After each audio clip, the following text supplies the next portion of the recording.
हम सभी को सादर नमस्ते जी। आप सभी का स्वागत है हमारे वेद धर्म चैनल पर। और हम पढ़ रहे शुद्ध वाल्मीकि रामायण। इसके अंदर युद्ध कांड चल रहा है। युद्ध कांड के अंदर आज का जो हम सर्ग पढ़ेंगे, सर्ग 7वां और 8वां 9वां, इसके अंदर हम पढ़ेंगे विभीषण का श्री राम की शरण में जाया जाता है। और से विभीषण को देखकर जो मंत्रिमंडल है वानर सेना का, वो किस प्रकार से विभीषण को देखकर जो है मारने की प्लानिंग बनाता है।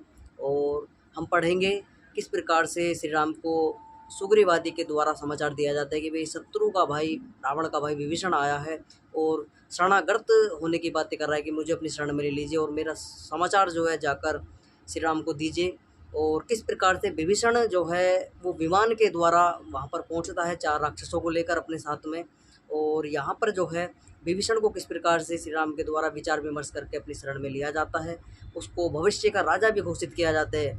वो किस प्रकार से एक शत्रु की जो भाई कोई भी व्यक्ति हो, अगर तुम्हारे पास में आ रहा है वो किसी न किसी कारण, किसी न किसी स्वार्थ के कारण ही वो आपके पास में आता है। तो ऐसे ही कुछ ना कुछ स्वार्थ जो है, और रावण की जो कुरीतियाँ थी, उसका जो रावण के द्वारा जो उसने पूरा का पूरा व्यभिचार आदि मचा कर रखा हुआ था, लंका को प्रभावित करके रखा था, पूरा की पूरी लंका को उसने किस प्रकार से जो है वहाँ पर लोग उससे परेशान ही थे। उसका भाई खुद उससे परेशान था विभीषण, कि उसको समझाया जाता है विभीषण के द्वारा कि भाई सीता को वापस कर दो, लेकिन नहीं मानता। रावण जो है ज़बरदस्ती उसको उसको अपमान करके राज्य से भगा देता है कि भाई तू भाग जा यहाँ से, तू शत्रु हो गया है, तो अपने भाई का ही समर्थन नहीं करता, अपने भाई का साथ नहीं दे रहा है। तो इसी बात को देखते हुए विभीषण जो है राज्य को छोड़ देता है और श्री राम की शरण में पहुँचता है कि भाई उसको भी लगता है कि भाई इसके साथ रहेंगे तो हम भी मारे जाएंगे और पूरा का पूरा जो मेरा कुल परिवार है वो भी मारा जाएगा, सब मारे जाएंगे। तो यहाँ पर हमें समझने को मिलेगा कि वो उसके कुछ स्वार्थ तो उसका था, और उसको ये भी पता चलती है कि भी श्री राम ने जिस प्रकार से बाली के आतंक से सुग्रीव को मुक्त कराया था, सुग्रीव को राज्य दिलाया, और बाली ने किस प्रकार का व्यभिचार करके जो है उसकी पत्नी, जो सुग्रीव की पत्नी थी, रोमा आदि को जो है अपनी पत्नी बनाकर उसके साथ में तमाम तरह के जो है व्यभिचार आदि किए। इसी प्रकार से जो है रावण भी दूसरे की स्त्रियों को हरण कर रहा है और उनके साथ में दुराचार व्यभिचार आदि कर रहा है। समझ में नहीं आ रही है, इसको समझाया जा रहा है, समझा रहे हैं, ये समझने के लिए तैयार नहीं है। तो भैया इसके साथ रहने से अच्छा है कि इसका परित्याग कर देना चाहिए, इसकी शरण को छोड़ देना ही चाहिए। तो इसी का विचार विमर्श करते हुए उसको राज्य से निकाला, भगा देता है रावण जो है। और वो विभीषण अपने 4 मंत्रियों को लेकर राज्य से निकलकर अपनी पत्नी बच्चे आदियों को छोड़कर लंका में श्री राम की शरण में आता है। और किस प्रकार से आते हैं, विमान के द्वारा श्री राम की शरण में आता है और उसे भविष्य का राजा भी घोषित किया जाता है श्री राम के द्वारा। इस पूरे के पूरे प्रकरण को हम समझने का प्रयास करेंगे, समझेंगे कि किस प्रकार से जो है एक शत्रु सेना का कोई व्यक्ति आता है और शत्रु का कोई ज़्यादा ही घनिष्ठ संबंधी है उसका, जैसे कि विभीषण का उदाहरण यहाँ पर हमें पढ़ने को मिलेगा कि विभीषण अपने सगे भाई को छोड़कर, कि कुछ लोगों की यहाँ पर रावण कहता है कि भाई मैं तेरा भाई और तू मेरा समर्थन नहीं कर रहा, लेकिन भाई समर्थन वहाँ पर किया जाता है कि जो व्यक्ति अच्छा है, आदर्शवान है, चरित्रवान है, श्रेष्ठ है, बुद्धिमान है, प्रजा को किसी प्रकार का प्रताड़ित नहीं कर रहा, राज्य को प्रताड़ित नहीं कर रहा, राज्य का संचालन ठीक प्रकार से कर रहा है और ठीक प्रकार से जो है राज्य संचालन कर रहा है, प्रजा का जो है पालन पोषण ठीक प्रकार से कर रहा है। लेकिन तू भाई साहब प्रताड़ित कर रहा है, जाकर जो है लोगों को परेशान कर रहा है, उनकी पत्नी आदि को हरण कर करके ला रहा है, उनके साथ में व्यभिचार दुराचार आदि कर रहा है। तो ऐसे व्यक्ति का भाई साहब कौन भाई साथ देगा? जो साधु साधु प्रवृत्ति का व्यक्ति होगा, धार्मिक होगा, इसके अंदर कुछ ना कुछ बुद्धि का विकास होगा, ऐसा व्यक्ति जैसे विभीषण ने उसका परित्याग करा, ऐसा ही उसका परित्याग करेगा, उसको विपत्ति में छोड़कर ही भगेगा, क्योंकि उसके साथ रहेगा तो उसकी करने का फल जो है विभीषण आदि को भी भुगतना पड़ता। तो इसलिए विभीषण आदि जो है उसको छोड़ देता है, विभीषण अपनी पत्नी आदि को छोड़कर श्री राम की शरण में आ जाता है। तो अपनी कक्षा को प्रारंभ करते हैं। तो जब विभीषण जो है लंका से प्रस्थान करता है तो अपने 4 राक्षसों को लेकर विमान में बैठकर वो समुद्र तट पर उस तरफ आ जाता है जहाँ पर श्री राम की सेना ने पड़ाव डाला हुआ था और जहाँ मंत्रीगण अपनी पहरेदारी कर रहे थे, सुग्रीव आदि सभी के सभी मंत्रीगण वहाँ पर समुद्र किनारे टिके हुए थे। तो वहाँ पर देखते हैं, वहाँ पर सुग्रीव आदि जो भूमि पर बैठे हुए वानर सेना थी, वो देखते हैं कि भी सेनापतियों ने आकाश में देखा कि विभीषण को, जो कि मेरु पर्वत के समान ऊंचा, प्रदीप्त बिजली के समान तेजस्वी तथा वह वीर में पर्वत के समान विशाल शरीर वाला, वज्र के समान तेजस्वी, उत्कृष्ट आयुधों के द्वार हुआ और दिव्य आभूषणों से विभूषित, उसके अत्यंत पराक्रमी जो 4 साथी थे वे भी कवच तथा युद्ध धारे यानी कि अस्त्र शस्त्र धारण करे हुए और आभूषणों से सुशोभित थे। तो यहाँ पर विभीषण आदि को 4 राक्षसों के साथ में विमान पर बैठा हुआ सुग्रीव के मंत्रियों के द्वारा सुग्रीव के द्वारा देखा जाता है। और आगे लिखा है सरलता से और कैसे थे वे चारों के चारों का यहाँ पर रूप भी बताया गया है कि वे अत्यंत तेजस्वी यानी विभीषण जो था वो भी विद्वान था यानी कि वो भी बलवान था। यहाँ पर बताते हैं कि देखो सरलता से हार ना मानने वाले बुद्धिमान वानरराज सुग्रीव ने अन्य 4 राक्षसों थे उसको देखकर वानरों से विचार विमर्श किया। तो यहाँ पर विचार विमर्श किया जाता है कि भाई ये जरूर जो है शत्रु का भाई है और कुछ ना कुछ कारण से हमारे पास में आया है, या तो ये हमें फूट डालने के लिए आया, हमें मारने के लिए आया, यहाँ पर हमला करने के लिए आया। तो आगे लिखा है और कुछ देर विचार करके हनुमान प्रमुख उन सब वानरों ने ये उत्तम बात बोला कि देखिए ये राक्षस सब तरह से हथियारों से लैस होकर चारों राक्षसों के साथ निसंदेह हमें मारने के लिए उधर आया है। उन सब वानरों ने सुग्रीव की बात को सुनकर हाथों में साल के लठ यानी कि डंडा आदि लिए जो भी अस्त्र शस्त्र उन पर थे, सेना पूरी की पूरी जो है अट्रैक्ट हो जाती है कि भाई निपटाने के लिए पूरा का पूरा प्लान जो है उसको मारने का विभीषण को बना लेते हैं कि भाई जो भी उनके हाथ पड़ता है और जो जो अस्त्र शस्त्र सेना के पास में थे सारे के सारे क्रुद्ध होकर जो है आक्रमण करने के लिए चल देते हैं विभीषण को मारने के लिए। आगे लिखा है राजन हमें शीघ्र आदेश दीजिए, हम उन दुष्टों को मार डालेंगे। आप अभी देखेंगे कि अल्प बल वाले मारे जाकर भूमि पर गिर पड़ेंगे। ये राक्षस जो है और इसका विभीषण जो इनको लेकर आए ये सब मारे जाएंगे। आगे लिखा है उनकी इसी प्रकार की पारस्परिक बातचीत को विभीषण ने सुना, क्योंकि विभीषण जो है आकाश में है और विमान से आया हुआ है, तो ऊपर से उनसे वार्ता कर रहा है कि भी जाकर मेरी सूचना श्री राम को दे दो कि मैं जो है लंकापति रावण का भाई विभीषण श्री राम के शरण में आया हूँ, और ये सूचना जाकर जो है उसे श्री राम को आप जाकर अपने राजा को जाकर दिए, आपके जो स्वामी हैं उनको जाकर मेरी सूचना दीजिए कि रावण का भाई विभीषण आया आपसे मिलने के लिए। तो अपने विमान में से जो है देख कर वहीं का वहीं स्थिर हो जाता है विभीषण, और वहीं से कहता है कि भाई जाकर मैं अपना परिचय देता है कि मैं रावण का भाई हूँ विभीषण, और ऐसे जाकर आप जो है श्री राम से बोलिए कि मैं विभीषण जो है आया है आपके शरण में और वो आपसे मित्रता करना चाहता है। तो इस प्रकार से जो आपका सानिध्य प्राप्त करना चाहता है, ये जाकर जो है वाक्य अपने राजा से बोलिए, अपने जो तुम्हारे स्वामी हैं श्री राम उनसे जाकर कहिए। तो यहाँ पर जो है लिखा भी गया है कि जो विभीषण था वो किसी विमान में बैठकर आया था, उसका वर्णन भी यहाँ पर दुराचारी राक्षस अपना परिचय भी देता हुआ बताता है कि रावण नामी दुराचारी राक्षसों का राजा है, उसका मैं छोटा भाई हूँ जो कि विभीषण नाम से प्रसिद्ध हूँ। उसने जटायुओं को मारकर जनस्थान से सीता को हरण कर लिया और राक्षसों के पहरे में विचारा दीन बंद कर रखा हुआ। मैंने कितने ही उसे समझाने का प्रयत्न किया लेकिन वो समझता ही नहीं है। काल के प्रति रावण ने मेरी उस कही हुई हितकारी बात को नहीं माना, जैसे कि मरना चाहने वाला रोगी दवाई को नहीं लेता है, यही नहीं उल्टा उसने मुझे कठोर वचन कहकर दास की तरह मेरा बड़ा निरादर किया, और सो मैं पुत्रों को और पत्नी को छोड़कर राम की शरण में प्राप्त हुआ हूँ। आप सब को शरण देने वाले महात्मा राम से मेरा शीघ्र निवेदन कर दीजिए विभीषण आया है। तो वो कहता है कि मैं अपनी पत्नी बच्चों आदि को छोड़कर लंका में ही छोड़ आया हूँ, और आप जाकर श्री राम से कह दीजिए कि आपके शरण में विभीषण आया है। आगे लिखा है विभीषण की इस बात को सुनकर सुग्रीव ने धीरे से और लक्ष्मण के सामने राम से जल्दी में कहा, भगवान विभीषण नाम से प्रसिद्ध रावण का छोटा भाई 4 राक्षसों के साथ आपके शरण में आया है। शत्रु तो अपने जैसी भी वानरों का आपका और दुश्मनों का भला हो वैसा आप मंत्रणा में सैन्य अभिनिवेश में सैन्य नयन में तथा गुप्तचर संरक्षण में सावधान हो जाइए। ये राक्षस लोग अदष्ट होकर छिप कर विचारने वाले ये बहुत रूपीय सूर हैं और कपटी हैं, इन पर कभी विश्वास न कीजिए। तो सुग्रीव के द्वारा श्री राम से कह रहे थे कि ये रूप आदि बदलने में यानी कि छल करने में जो है बहुत तेजस्वी हैं, इनसे बचकर रहिए और जल्दी से जल्दी गुप्तचरों आदियों को सेना आदि को आदेश दीजिए किस प्रकार से इनसे निपटा जावे। आगे लिखा है मैं समझता हूँ राक्षसगण रावण का भेदिया है और हम लोगों में घुसकर अवश्य हमारे फूट डालेगा, अथवा ये बुद्धिमान विभीषण हमारे अंदर घुसकर कभी कोई खामी देखेगा तभी हमारे विश्वास सैन्य पर सभी ही हमला कर डालेगा।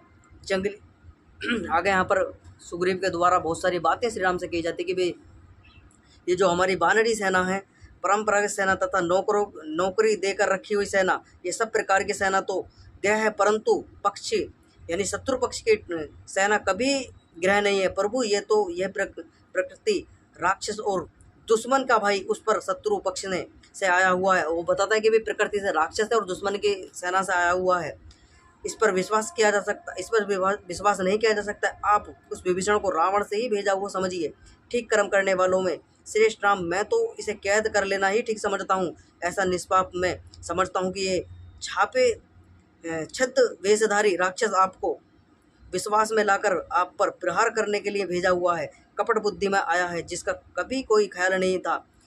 तो यहाँ पर बहुत सारी बातें जो हैं बताई जाती हैं विभीषण के विषय में श्री राम से समझाई जाती है कि भाई कपटी हैं, छली हैं, और आप पर जो है मौका देकर आप पर हमला कर देगा, हम पर हमारी सेना में जो है फूट डाल देगा। इस प्रकार का कार्य ये जो है विभीषण कर देगा, और ये मौका देखकर हम पर जो है हमला भी कर देगा। आगे लिखा, इसी प्रकार वाक्य कुशल सेनापति सुग्रीव बात को समझाने वाले राम को बलपूर्वक कहकर तब चुप हो गए। माय से भी राम सुग्रीव की उन बातों को सुनकर पास से बैठे हनुमान आदि प्रमुख वानरों से कपिराज सुग्रीव ने रावण के छोटे भाई के संबंध में जो युक्ति तथा मतलब की बात कही है वे आप लोगों ने भी सुनी है। मित्रों की स्थायी बढ़ती जाने वाले बुद्धिमान तथा समर्थ मनुष्यों को सदा योग्य है कि मित्रों पर आए हुए संकटों उन्हें कर्तव्य का बोध कराएं, अतः आप लोग अपनी नेक सलाह मुझे प्रदान कीजिए। तो श्री राम के द्वारा मंत्रिमंडल जो वहाँ पर है सुग्रीव आदि का और जामवंत आदि हनुमान आदि, उनसे पूछे जाते कि भाई अपने विचार भी बताइए कि भाई मैंने सुग्रीव के विचार तो सुने, अब आप भी बताइए आप क्या समझते हैं इस विभीषण के विषय में, आपके विचार क्या है, आप क्या सोचते हैं कि भाई इसको सेना में मिला लिया जाए, इस पर विश्वास किया जाए, क्या किया जाए। आगे लिखा है, राम के इस प्रकार कहने पर संप्रथम बुद्धिमान अंगद वानर विभीषण की परीक्षा निमित्त राम से बोला, राजन विभीषण शत्रु के पास आया है, अतः सर्वथा शंका के योग्य है, इसलिए इसको एकदम अपने विश्वास में नहीं लेना चाहिए। तो यहाँ पर देखने को मिलता है कि भाई कोई भी व्यक्ति अगर अनजाना व्यक्ति है और शत्रु सेना से आया हुआ है, उसको जान नहीं पहचान नहीं, तो किस प्रकार से जो है यहाँ पर श्री राम उनकी परीक्षा भी ले रहे हैं मंत्रियों की भी, तुम ये जो मंत्री हैं शुभ अंगद आदि ये सारे के सारे कि भाई ये शत्रु पक्ष के विषय में किस प्रकार के विचार व्यक्त करते हैं, विचार जो है इनकी दृष्टि किस प्रकार के, वे शत्रु की परीक्षा किस प्रकार से करते, तो इन पर परीक्षा ली जा रही है श्री राम के द्वारा। वे तुम्हारे विचार भी जानने चाहिए कि वे शत्रु को तुम किस दृष्टि से देखते हो। आगे लिखा है, अंगद कहता है शत्रु के पास है इसलिए उसको एकदम विश्वास में लाना योग्य नहीं है, क्योंकि सट बुद्धि के राक्षस लोग अपने असलीपन को छिपाकर घुमा करते हैं और अवसर पाते ही प्रहार कर डालते हैं, तब बड़ा भारी अनर्थ हो जाता है। इसलिए गुण अवगुण को भली प्रकार विचार करिए, अगला कदम उठाना चाहिए।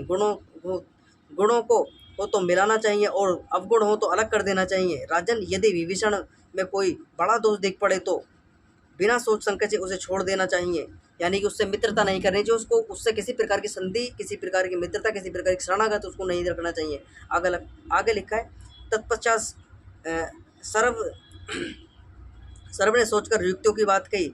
नरव्याघ्र इसके संबंध में पता लेने के लिए शीघ्र लंका में गुप्तचरों को भेजकर और उसकी सतबुद्धि को द्वारा सही जांच पड़ताल करके नीति अनुसार इससे मेल करना चाहिए। तदंतर दीर्घदर्शी जाम्बन ने, तो यहाँ पर सभी का जो है श्री राम जो है सभी से जो है उसके विषय में जानकारी ले रहे कि भाई अपने अपने विचार व्यक्त कीजिए, विभीषण कैसा है, करना चाहिए, क्या करना चाहिए इसके लिए।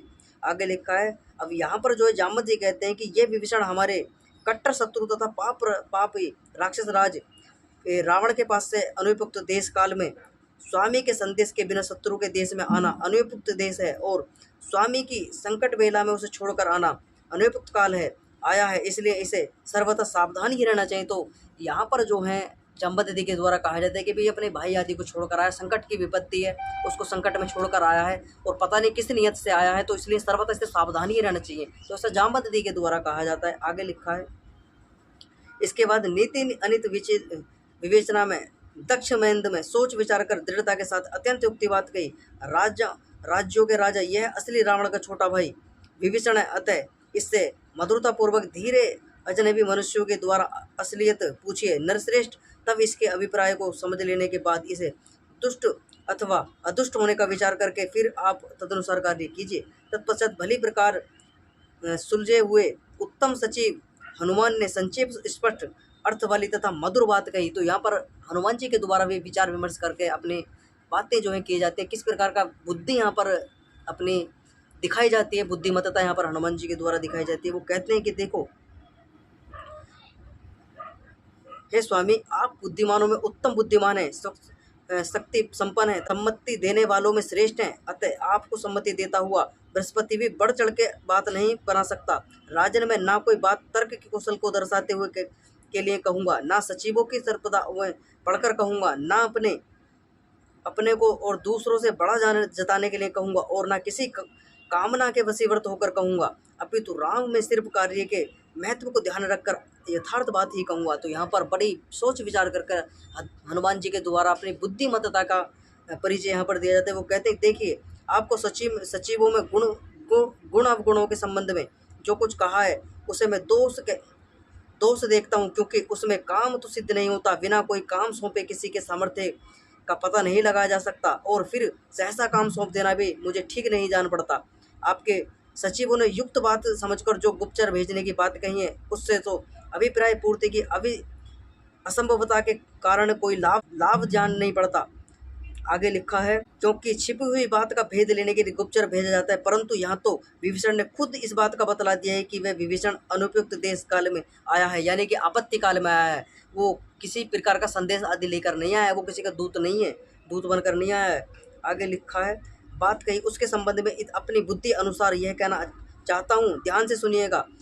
अतः असत पुरुष रावण के कारण पास से आप सत्पुरुषों के पास आना, सही देखकर तथा रावण के दोषों को देखकर और आपके गुणों को देखकर आने का जैसा उपयुक्त देश और काल प्राप्त हुआ करता है, वैसे ही ये देश काल और रावण में दुष्टता, आप में सही कदम, आप में मित्रता, इस काल में उसका यहाँ आना उपयुक्त है और उसकी यही बुद्धिमत्ता को प्रकट करता है। तो वो कहते हैं हनुमान जी की भाई वो जो है राम आपको जो है आपके पास में कुशलता बुद्धिमत्ता आपके पास में शरणागत होने को आया है। आप बुद्धिमान है, चरित्रवान है, विद्वान है, आप शरण देने वाले हैं, और रावण जो है दुष्ट है, बुद्धिहीन है, कपटी है, छली है, दुराचारी, व्यभिचारी आदि है। तो इसी कारण जो है विभीषण ने उसका परित्याग कर दिया और आपकी शरण में आया है। तो ऐसी बुद्धिमत्ता की बातें जो हैं हनुमान जी के द्वारा बताई दी हैं। आगे लिखा है, जो ये कहा गया है कि अजनबी आदमियों को विभीषण के पास भेजकर पहले उससे पूछताछ करनी चाहिए, उससे संबंध में भी विचार कर ले, जिस पर ही आगे लिखा है, पहुँचा हुआ वह विभीषण बड़ा बुद्धिमान है, उससे अजनबी आदमी एकदम कोई बात पूछेगा तो उसके दिल में शक पैदा हो जाएगा और आए हुए से इस प्रकार उल्टी बातें पूछने से हाथ में आए हुए मित्र का दिल फिर जाएगा। तो यहाँ पर देखा जाता है कि किस प्रकार से इतना भी संदेह नहीं करना चाहिए व्यक्ति पर कि भाई आया है वो शरणागत होने के लिए, और शरणागत होने के बाद में कुछ ना कुछ हमें अपने शत्रुओं की चालें आदि बताएगा और उस पर ज़्यादा हम डाउट आदि करेंगे तो भाई साहब उसका हृदय परिवर्तन हो जाएगा। आगे लिखा है, फिर पूछताछ करने से दूसरे का अंतर्गत भाव भी सहसा नहीं जान सकता, अतः आप बात करते हुए उसके विलक्षण स्वरों से ध्यानपूर्वक उसके सच्चाई को, निपुणता को या कपटने की निपुणता को देखिए। राजन ये बोल रहा था कि तब स्वर से कोई दुष्ट भावना दिख नहीं पड़ती और फिर उसका मुंह भी खिला हुआ था, इसलिए मुझे इस पर कोई शक नहीं है। अतिरिक्त इसके यह निर्भीक तथा स्थिरचित है, सट इस प्रकार नहीं आया करता और फिर इसकी बोली में भी कोई छल कपट नहीं दिखता, इसलिए मुझे इसके बारे में शक नहीं है। कपटी अपकार को चाहे कितना ही छिपाए जा सकता है, अतः वह आकार लिखा है आगे बतलाकर पूर्वक मनुष्य के भाव को प्रकट कर ही देता है।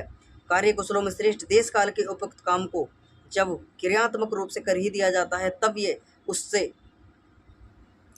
आगे लिखा है शीघ्र ही सफल बना देता है। सो शत्रु पर चढ़ाई करने के लिए आपके उद्योग और रावण के मिथ्याचार को देखकर तथा बाली के नाश और सुग्रीव के अभिषेक को सुनकर विभीषण सोच विचार करके बाद रावण वध के अंतरत राज्य पाने की इच्छा से यहाँ आपके पास आया है। अतः इन बातों को ध्यान में रखकर इसको अपने साथ मिला लेना ही उक्त है। बुद्धिमानों में श्रेष्ठ राजन, मैंने विभीषण राक्षस की सरलता के संबंध में यथाचित कह दिया है, आगे आप ही विषय में विचार विमर्श करिए। तो यहाँ पर कहा जाता है हनुमान जी के द्वारा कि भी मुझे तो ऐसा लगता है कि भाई ये जैसे इनने बाली आदि के विषय में विचार सुना, बाली का वध किया गया, सुग्रीव को राज्य दिया और इसी प्रकार से राज्य की लालसा लिए हुए विभीषण आपकी शरण में आया है।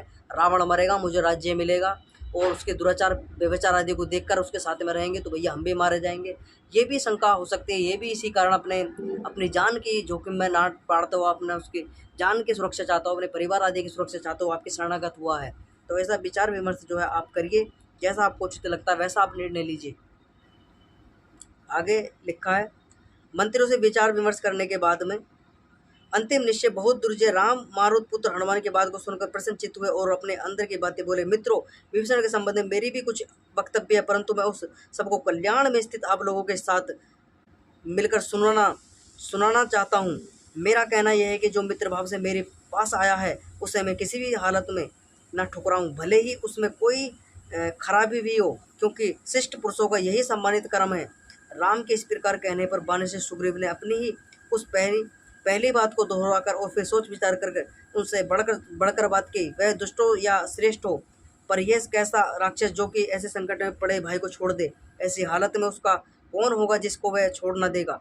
वानर राज की इस बात को सुनकर सत्यप्रकट राम ने सब की ओर देखा और कुछ खिलखिलाकर पुण्य लक्षणों वाले लक्ष्मण की ओर देखा और फिर सुग्रीव से इस प्रकार बोले, सुग्रीव, शास्त्रों के बिना पढ़े और वृद्धों के बिना सेवा किए इस प्रकार नहीं कहा जा सकता जैसे कि अब वानराज ने कहा है, परंतु इस विषय में एक बड़ी सूक्ष्म बात यह है कि जो कि मुझे भान हो रही है और वह प्रत्यक्ष है, लोक सिद्धि है तथा सभी राजाओं में पाई जाती है। तो यहाँ पर बताया जाता है श्री राम के द्वारा वह सूक्ष्मतर बात यह है कि दुश्मन दो प्रकार के कहे गए, एक तो वो है जो उसी के खानदान के होते हैं, उसके कुलवंश के होते हैं, और दूसरे वे जो पास पड़ोस के रहने वाले हैं। ये दोनों ही प्रकार के शत्रु विपत्ति के समय आक्रमण किया करते हैं, इसलिए विभीषण यहाँ आया है। दूसरी सुचेतनता की बात यह है कि एक दूसरे का अनिष्ट चिंतन ना करने वाले की एक ही कुल के धर्मात्मा लोग भी जब मौका आता है तो अपने ही हितों का आदर करते हैं, और ये बात अधिकतर में पाई जाती है। राजाओं के लिए अपना ही हितैषी बंधु भी शरण संगनीय होता है। शत्रु सैन्य के लेने के संबंध में आपने जो दोष दर्शाया है उसके विषय में शास्त्र अनुसार कहता हूँ उसे आप सुनिए। यह यहाँ पर श्री राम के द्वारा कहते विभीषण के कुल में ही नहीं जो कि नाश करने के लिए, परंतु वह राज्य विलासी हो सकता है, जो कि भाई का नाश कराकर वह राज्य विलासी हो सकता है। आगे लिखा है, ऐसा लोग प्रेरित होंगे, विभीषण को लेना ही चाहिए। तो यहाँ पर उनके द्वारा श्री राम के द्वारा समझाया था कि विभीषण को ले लेना उचित है, कि भाई किसी भी प्रकार से बहुत सारी बातें यहाँ पर विचार विमर्श जो है उनके द्वारा कहते हैं। बेशक रावण विभीषण आदि का भाई हो, निश्चित भाव से प्रसन्नता पूर्वक मिलजुल कर रहते होंगे, परंतु जब ये महान युद्धनाद गूंजा उठा होगा तो उसमें परस्पर भेद हो गया होगा और वह कपट फट गए होंगे, इसलिए विभीषण हमारे पास चला आया है। अब भाई भरत के समान नहीं और पिता के पुत्र के समान तो नहीं, ना मित्र आप जैसे होते हैं। तो यहाँ पर श्री राम के बताया जाता है कि भाई मैं जैसे पिता का आज्ञाकारी पुत्र हूँ, ऐसा स्वाभाविक नहीं, सभी अपने पिता के पुत्र आज्ञाकारी हूँ। मेरे जैसा मित्र, जैसे आप मेरे प्रकार से मित्रता हैं, ऐसा मित्र मिलना भी स्वाभाविक नहीं है, और जैसा मेरा भाई लक्ष्मण है ऐसा भाई भी मिलना विलक्षणीय है। तो यहाँ पर बहुत सारी बातें जो हैं उनके द्वारा बताई जाती हैं। राम ने जब लक्ष्मण सहित सुग्रीव को इस प्रकार कहा तो महाबुद्धिमान सुग्रीव उठकर राम के आगे झुककर और इस प्रकार बोला, हे राजन, आप इस राक्षस को रावण द्वारा भेजा हुआ समझकर ठीक कर्म करने वालों में श्रेष्ठ राम, मैं तो इसे कैद कर लेना ही ठीक समझता हूँ। निष्पाप ये राक्षस आपको अपने विश्वास में लाकर आप पर प्रहार करने के लिए अथवा मुझे विश्वास में लाकर मुझ पर प्रहार करने के लिए अधिष्ठ होकर कपट बुद्धि से यहाँ आया है, अथवा लक्ष्मण पर प्रहार करने के लिए आया है। अतः महाभाव साथियों सहित इसे मार ही डालना चाहिए। आखिरकार यह अत्याचारी रावण का भाई विभीषण ही तो है। इस प्रकार बातों को समझाने वाले सेनापति सुग्रीव वाक्य कुशल रघुश्रेष्ठ राम को कहकर चुप हो गए। राम ने सुग्रीव की उक्त बातों को सुनकर सोचा और विचार कर सुवक्तर बात बोले। सुग्रीव कणव ऋषि के पुत्र सत्यवादी कणु परम ऋषि ने पिछले दिनों एक धर्मिष्ठ बात कही थी, उसे सुनो। उन्होंने कहा था, शत्रु तापी देखो, हाथ जोड़े हुए दीन तथा किसी बात की याचना करते हुए शरणागत शत्रु को भी दया धर्म की रक्षा के लिए नहीं मारना चाहिए। पीड़ित व दुश्मन के भय से त्रस्त हुए ग्वाला ही क्यों ना हो, यदि शरण में आवे तो भले ही वह दुश्मन ही क्यों ना हो, तो भी उत्तम पुरुष को चाहिए कि वह उसे रक्षा अपने प्राणों को खोकर भी करे। यदि वह भय से, मोह व स्वार्थ से अपनी पूरी शक्ति लगाकर जैसा कि चाहिए वैसा उसकी रक्षा करता है तो वह पाप लोग निंदित है। शरणागत में आया हुआ वह आदमी यदि उस रक्षक के देखते हुए मारा जाता है तो वह रक्षा नहीं किया हुआ मनुष्य उस रक्षक के संपूर्ण कुकृत को लेकर जाता है। सुग्रीव को कणों के इस कथनानुसार शरण में आया हुआ ही की रक्षा करने में महान दोष है। यह दुष्कर्म दुखदायी है, बदनामी देने वाला है और बल पराक्रम का विनाश है। इसलिए मैं कणों के यथार्थ उत्तम कथन को अवश्य पूरा करूंगा। मैं प्रणाम में विशेष पूज्य यथार्थ पूर्वक सुप्रभाग छोड़कर मेरा यह व्रत है कि जो एक बारी मेरी शरण में आवे और आपका मैं वो कहते श्री राम आपका हो, वो ऐसा कहे कि मैं आपका हूँ ऐसा कहता हुआ याचना करे तो मैं उसे प्राणी मात्र से अभय प्रदान कर देता हूँ, अभय प्रदान करता हूँ। इसलिए हरिश्रेष्ठ सुग्रीव उसे ले आओ। अब मैंने उसका अभय प्रदान कर दिया, भले ही वह विभीषण हो, समय रावण भी क्यों न हो, तो मैं जो है उसको अभय प्रदान कर दिया है, ऐसा श्री राम के द्वारा कहा। अब जाकर आप उसे जो है ले आओ मेरे पास में। आगे लिखा है, राम के इस वचन को सुनकर वानर और सुग्रीव भाई से सुग्रीव सौहार्द से भर गया और उसने बोला, शरणागत की रक्षा करना धर्म है। इस बात को जानने वाले राजा चूड़ामणि, आप सत्यवान हैं, आप सत्य प्रत पर आरूढ़ हैं, अतः आपने जो सर्व आर्योचित श्रेष्ठ वचन कहे हैं, आपके लिए कोई नई बात नहीं है। आप मेरी यही अंतरात्मा विभीषण को निष्कपटी समझती है। वे यह अनुमान से ये तथा जैसी स्थिति उसे सर्वदा पुनरीक्षित है। इसलिए राम महाप्रजा विभीषण शीघ्र हमारे साथ मिलकर हमारे जैसा बन जावे और हमारी मित्रता को प्राप्त कर लेवे। तो यहाँ पर जो है सारी की सारी वानर सेना भी एग्री हो जाती है कि भाई हम भी समझते हैं कि भाई जैसी आपकी इच्छा हो वैसा हम भी आपकी रजा में रजा हैं, आप भी जैसी आपकी इच्छा है वैसी आपकी इच्छा, हम भी आपके साथ में सहमति अपनी दर्शाते हैं, हम भी आपकी बातों में सहमत हैं। अब जैसा आप निर्णय करें वैसा ही उचित है। आगे लिखा, इसी प्रकार राम द्वारा अभिधान किए जाने पर रावण का छोटा भाई महाप्रिय विभीषण विनम्र हुए नीचे उतरने के लिए भूमि की ओर देखा और फिर प्रसन्न होकर अनुयायियों साथ आकाश से भूमि पर उतरा। नीचे उतरकर धर्मात्मा विभीषण चारों राक्षसों सहित राम के चरणों में गिर पड़ा और धर्म संपन्न युक्त तथा तत्काल मन को आनंदित करने वाली बात बोला। राजन, मैं रावण का छोटा भाई हूँ। अपना परिचय यहाँ विभीषण के द्वारा जाता है। मैं रावण का छोटा भाई हूँ, उससे अपमानित हूँ, दुखी प्राणियों के शरण आपके शरण में आया हूँ। मैंने लंका, मित्र और धन सब कुछ छोड़ दिया है। अब मेरा राज्य, जीवन तथा सुख आपके ही अधीन है। राम ने विभीषण की इन बातों को सुनकर प्रेम पूर्ण नेत्रों से देखते हुए मधुर वाणी से उसे सांत्वना प्रदान किया और कहा, अच्छा, राक्षसों के बलाबल को तो यथार्थ पूर्वक से मुझे बतलाओ।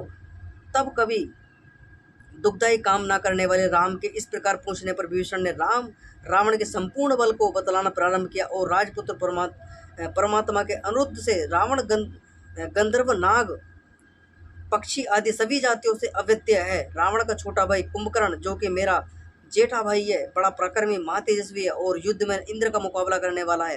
रावण का सेनापति प्रहस्त, जिसे शायद आपने सुना होगा, उसने कैलाश के युद्ध में वहां के राजा मणिभद्र को पराजित कर दिया था। रावण का पुत्र इंद्रजीत जो है कवच आदि धारण कर धनुष हाथ में लेकर संग्राम में उतरता है और सदा रण में उतरता है, सहसा अदृष्ट हो जाता है। राम इस प्रकार वह श्रीमान इंद्रजीत अग्निहोत्र करने के बाद उत्तम व्यूह रचना वाले युद्ध में अदृष्ट होकर दुश्मनों को मार डालता है। इसके अतिरिक्त महोदर, महापार्श्व तथा राक्षस आकंपन, ये रावण के सेनापति युद्ध में लोकपाल राक्षसों जैसा पराक्रम प्रदर्शित करते हैं।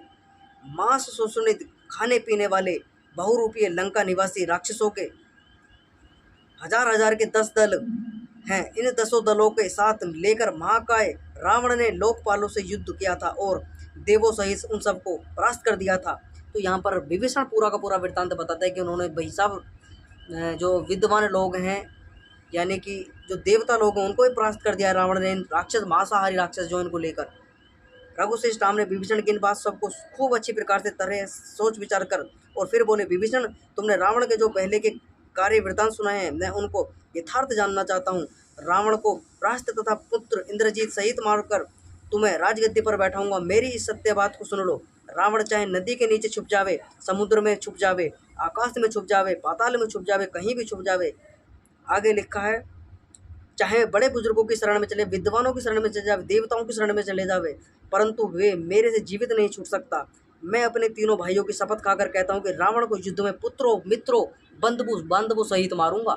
ये शपथ खाकर कहता हूँ।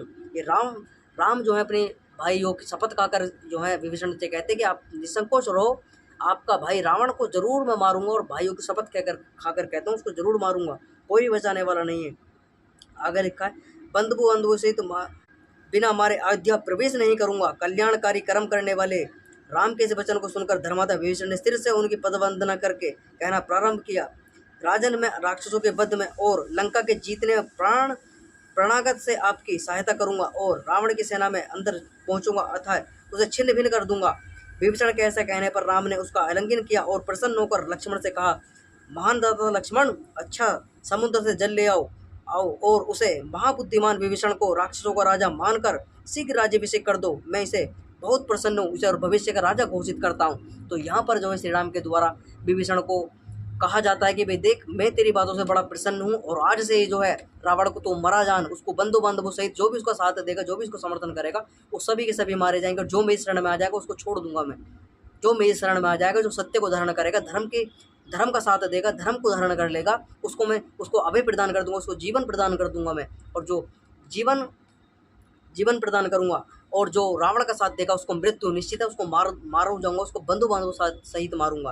तो ऐसा आदेश जो है लक्ष्मण को आदेश दिया जाता है कि इस प्रकार राम का आदेश पाकर राज्य के आदेश से लक्ष्मण ने वानर मुखियों के बीच में विभीषण राजा का राज्य अभिषेक कर दिया। तब वानर लोगों ने राम के अनुग्रह को देखकर तत्काल हर्षनाद किया और महात्मा राम ने कहा, बहुत अच्छा किया, बहुत अच्छा किया। तो इस प्रकार से जो है समुद्र से जल मंगाकर जो है विभीषण को भविष्य का राजा घोषित कर दिया जाता है। उसको आश्वासन दे दिया जाता है कि भाई रावण तो मरेगा, जब मरना तो निश्चित है, आज मरे कल मरे, लेकिन भाई साहब तू आज से ही राजा है, तू ही आज से लंका का राजा है। और तू हंसी खुशी जा, अपने जो है शत्रु सेना का तेने बोध हमें कराया और तू हमारा समर्थन करा और तेने हमें शत्रु सेना का पूरा वृत्तांत बताया। हम तुझसे बड़े प्रसन्न है और तुझे आज से ही भविष्य का राजा घोषित करते हैं। तो उसका मन प्रसन्नचित्त हो जाता है विभीषण का भी, कि जिस प्रकार से सुग्रीव को राज्य श्री राम के द्वारा दिलाया जाता है, उसको राज्य अभिषेक कराया जाता है, उसको किस प्रकार से किष्किंधापुरी का राज्य दिया जाता है, उसको व्यभिचार आदि से मुक्त कराया जाता है। जो बाली के व्यभिचार आदि से किष्किंधापुरी की पूरी जो है त्रस्त थी, इसी प्रकार से लंका भी त्रस्त रावण के द्वारा उसको भविष्य का राजा घोषित कर दिया गया है। इस पूरे के पूरे प्रकरण को अपने ध्यानपूर्वक पढ़ा, समझा, सुना, किस प्रकार से जो है शत्रु सेना के बातों को सुना जाता है और मंत्रीगणों की बातों को सुना जाता है, उस पर विचार विमर्श किया जाता है, तब जाकर श्री राम के द्वारा निर्णय लिया जाता है। समुद्र से जल मंगाकर विभीषण को भविष्य का राजा घोषित कर दिया जाता है। और आगे हम और भी प्रकरण समझने का प्रयास करेंगे। आज के एपिसोड विराम करेंगे। सभी को सादर नमस्ते जी।